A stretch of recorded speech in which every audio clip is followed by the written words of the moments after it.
Olá, você já ouviu falar se a suplementação de mioinositol funciona na prevenção de diabetes gestacional?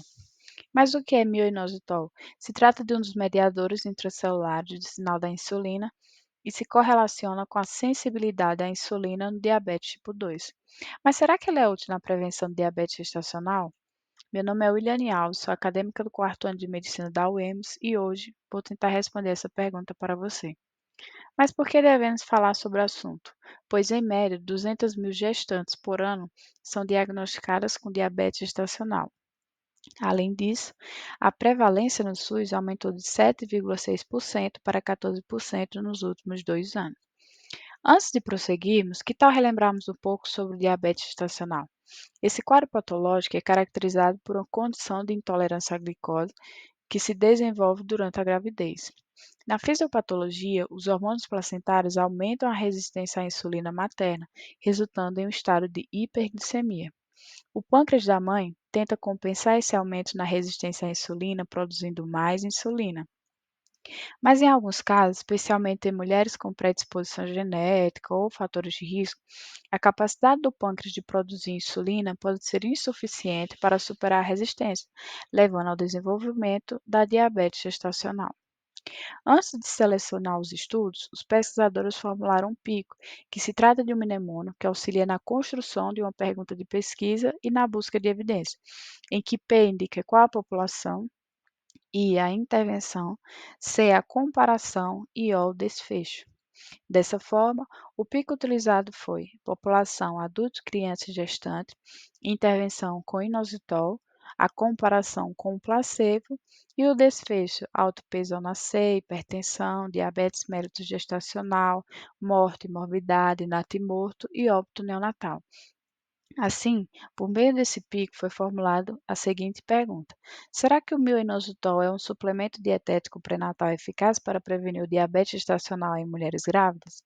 Para responder esse questionamento, pesquisei nas bases de dados Cochrane, Medline e Embase e encontrei na Cochrane a revisão sistemática com meta-análise realizada na Itália, intitulada Suplementação dietética pré-natal com mioinositol para prevenir a diabetes gestacional, publicada mais recentemente em 15 de fevereiro de 2023. Busquei esse tipo de estudo por ele estar no topo da pirâmide de evidência, e isso quer dizer que se o estudo foi realizado de maneira correta, as respostas que eles trazem são as mais próximas da verdade que a ciência consegue determinar. Esse método oferece uma visão abrangente e mais precisa dos resultados, aumentando a confiabilidade das conclusões. Essa revisão sistemática escolhida teve como objetivo avaliar se a suplementação dietética pré-natal com mioinositol é segura e eficaz tanto para a mãe quanto para o feto na prevenção de diabetes gestacional. Agora, precisamos entender quais foram os métodos utilizados por esses pesquisadores. Esse passo ao ler um estudo consiste em um dos mais importantes, pois aqui poderemos muitas vezes responder à pergunta: será que eu posso confiar no que ele está me falando? O tipo de estudo que estamos avaliando se trata de uma revisão sistemática com meta-análise, publicada na Cochrane Library em 15 de fevereiro de 2023. As participantes selecionadas foram gestantes de 10 a 24 semanas com diabetes gestacional sem diabetes tipo 1 ou tipo 2 pré-existente. Com base no critério de inclusão, foram incluídos nessa revisão ensaios clínicos randomizados publicados e não publicados, que avaliavam os efeitos do mioinositol na prevenção de diabetes gestacional em mulheres grávidas. Ainda, essa revisão teve como desfecho primário materno diabetes gestacional e o desfecho secundário desenvolvimento de diabetes tipo 1.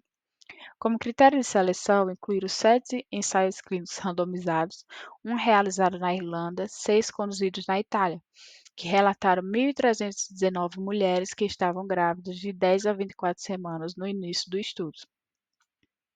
A coleta e análise de dados foram realizadas por 2 pesquisadores que avaliaram independentemente os estudos para inclusão, o risco de viés e extraíram os dados. Para verificarem a precisão dos dados e a certeza das evidências, usaram a abordagem GRADE que falaremos sobre mais para frente. Vale lembrar que a análise do risco de viés dos estudos incluídos na revisão é parte do método de desenvolvimento da revisão sistemática realizada após a etapa de extração de dados. Mas aí você pergunta: o que é viés? É qualquer erro sistemático que ameaça a validade interna de um estudo, podendo levar à subestimação ou superestimação do verdadeiro efeito da intervenção e variar em magnitude. Adicionalmente, pode-se ilustrar o risco de viés por meio de figuras, como esse gráfico à esquerda de barras ponderadas e o outro gráfico à direita, tipo semáforo.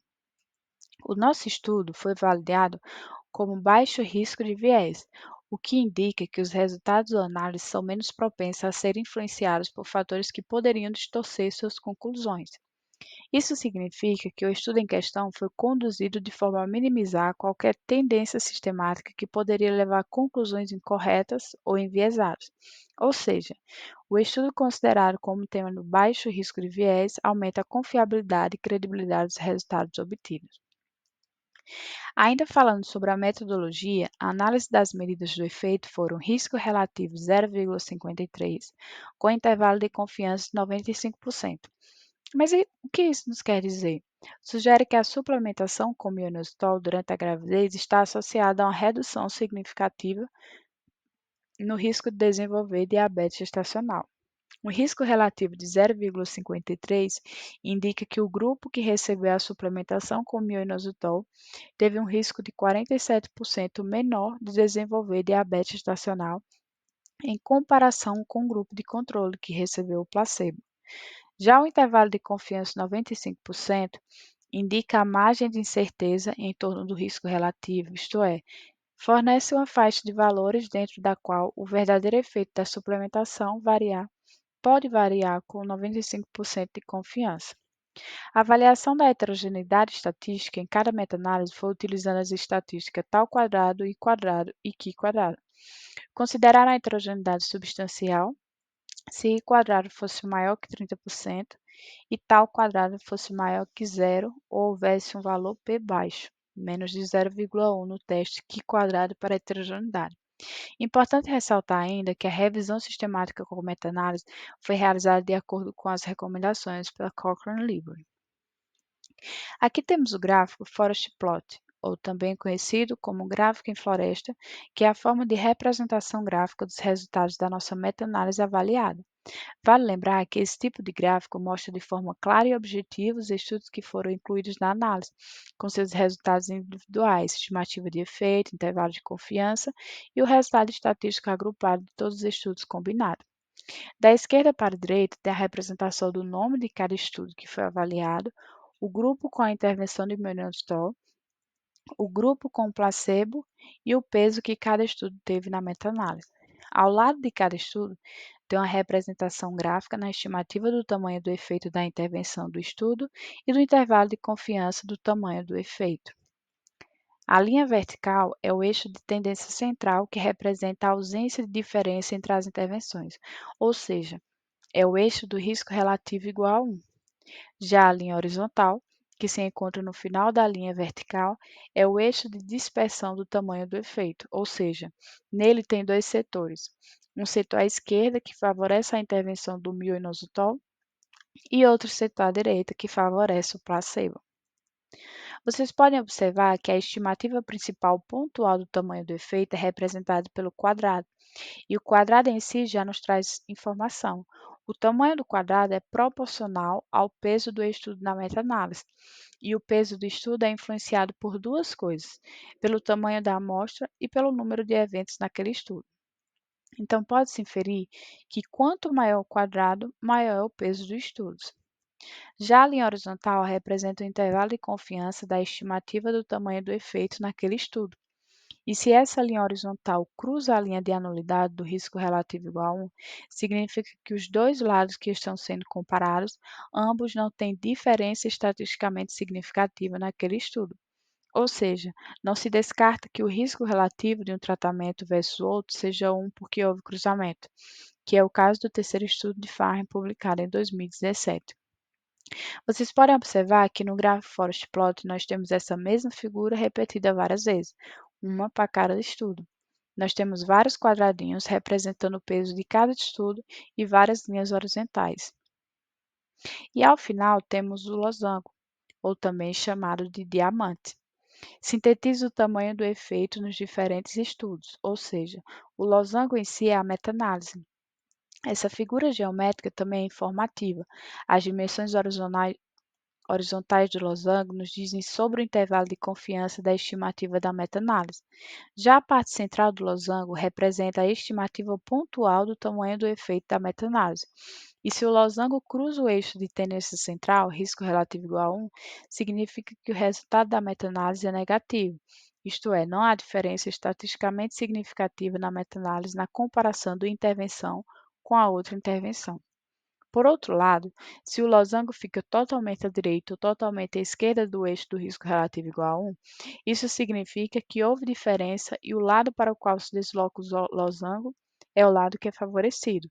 Ou seja, o losango do nosso forest plot se encontra todo do lado esquerdo, então significa que o resultado da meta-análise, levando em consideração todos os estudos, favorece o uso do mioinositol em comparação ao placebo para a prevenção da diabetes gestacional.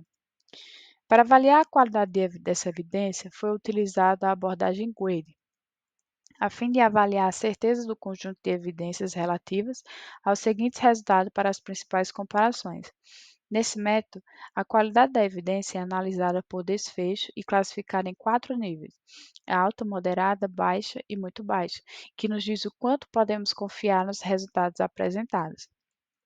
Nessa revisão, todos os desfechos receberam classificação baixa ou muito baixa, que nos diz que há uma falta significativa de diversidade de estudos sobre o tema e os estudos existentes têm limitações metodológicas, como viés de seleção, viés de medição ou falta de controle adequado de variáveis de confusão, como, por exemplo, serem estudos que avaliaram somente gestantes brancas de alto poder aquisitivo. Para concluir e fechar o nosso raciocínio, pode-se afirmar que o estudo em questão foi classificado com baixa confiança nas evidências, porque não havia estudo suficiente para ter certeza sobre os resultados e muitos dos resultados da revisão não foram relatados nos estudos que identificados. Os estudos também foram limitados à maioria das populações italianas de ambientes de alta renda e, portanto, os resultados podem não ser aplicáveis a outras populações. Vale lembrar que 6 dos estudos incluídos foram realizados em Itália e um na Irlanda, o que levanta preocupações sobre a falta de generalização para outros contextos. Assim, houve evidências de inconsistência também entre as doses de mioinositol, o momento da administração e a população de estudo, como a gente mencionou. Como resultado, foi rebaixada a certeza da evidência de muitos resultados para uma certeza baixa ou muito baixa. Em resumo, não há evidência suficiente para apoiar que a administração de minoxidil como suplemento dietético durante a gravidez previne o diabetes gestacional. Desse modo, é pertinente a necessidade e importância para a realização de mais ensaios clínicos randomizados, grandes e bem desenhados, incluindo diferentes contextos e etnias, para avaliar a eficácia do mioinositol na prevenção de diabetes gestacional e na melhoria de outros resultados de saúde para as mães e seus bebês. Aqui estão todas as referências bibliográficas utilizadas para a avaliação dessa revisão. Obrigada por assistir até aqui. Até a próxima.